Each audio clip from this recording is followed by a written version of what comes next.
Welcome, Operator, to Aim Down Sights, your weekly guide to the wonderful world of Call of Duty. I've got a hot dinner date tonight, so let's not waste any more time and jump straight into the latest intel.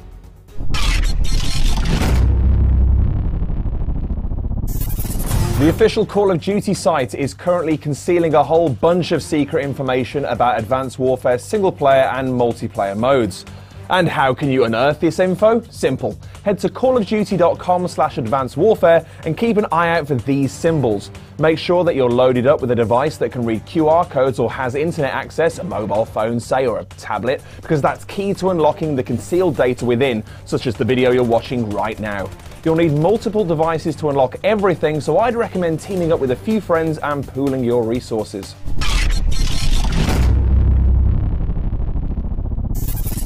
Our series of Advanced Warfare pre-launch preparatory videos continues with our panel of pro players sharing their primary weapon and perk preferences. Pay attention, please.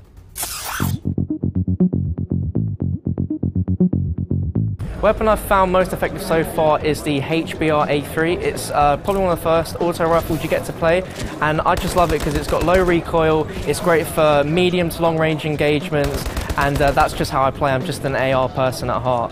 I'm quite notorious for using an assault rifle no matter what, so I think I'll be sticking with that, and it seems quite prevalent in this given the verticality and given the fact that you can get in, roofs. Assault rifles definitely work better in this game because people tend to be a lot more further away and they tend to move very fast, and assault rifles are obviously going to be better at that kind of engagement. I actually use the sniper rifle quite a bit. I'm not really very good with a sniper rifle, but it made it a lot more kind of fun and entertaining to actually give myself more of a challenge. But SMGs are really good, assault rifles are really fun as well. The laser gun was a little bit weird to use, but I kind of liked it eventually anyway. My personal favourite perks, I like to use peripherals, which is a new one.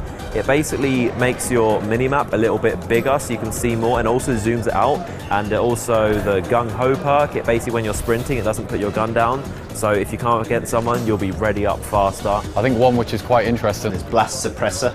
When you use an exo ability, you pop up on the opposing team's minimap, and this perk negates their ability to see you, so you're effectively invisible whilst having the bonus of being able to maneuver. So every time I've used the perk system, I've always preferred to use perk-free greed wildcard because I love having toughness and scavenger on. I'd say for my first and second perks, I would use low profile because it keeps you away from UAVs.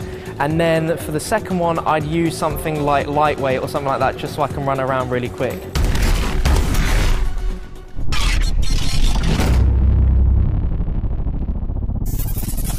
In last week's show, we heard what Sledgehammer Games' Glenn Schofield had to say about Advanced Warfare's campaign mode. This time, he provides more insight into the brand new cooperative EXO survival mode. Eyes open, team. Enemy units approaching your AO. Here they come.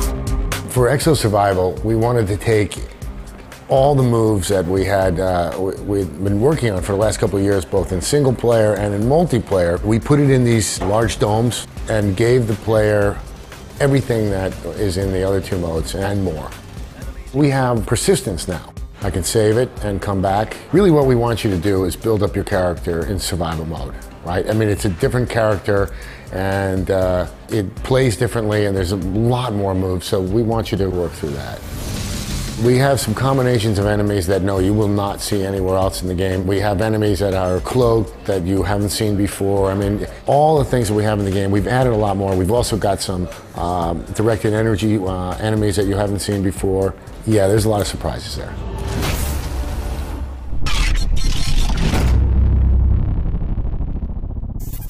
Now, last week's Go Loud question tasked you with making a big decision, namely which of Advanced Warfare's 3 modes you're going to be playing first. First up, we've got Bradical80, who says, Campaign. I'll finish it first to get an intro to what I'll be seeing in online PvP, like map inspiration, guns, and perks. Quite a sensible way to go about things. Do it against AI opposition before you jump in against the humans. Then we've got Covert Gunman, who says, I'm definitely going to be playing MP first. Got to take advantage of the Day Zero edition and that double XP. Yes, obviously, if you do get the pre-order in, you'll get that Day Zero and you'll be able to rack up that XP a lot quicker on the first day and get ahead of the pack. And finally, we have MLG Eagle, who says, I will be playing Exo Survival with my best friend to see how far we get. Well, MLG Eagle, to enable you to play with your best friend just a little bit longer, I'm going to endow you with a 12-month Xbox Live Gold subscription. Thank you very much for your submission, and thank you to everyone who submitted. Great response this week.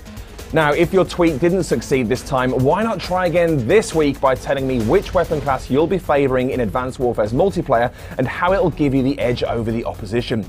Tweet your answer at GameSpot and make sure to include the hashtag #AimDown somewhere, otherwise it won't count.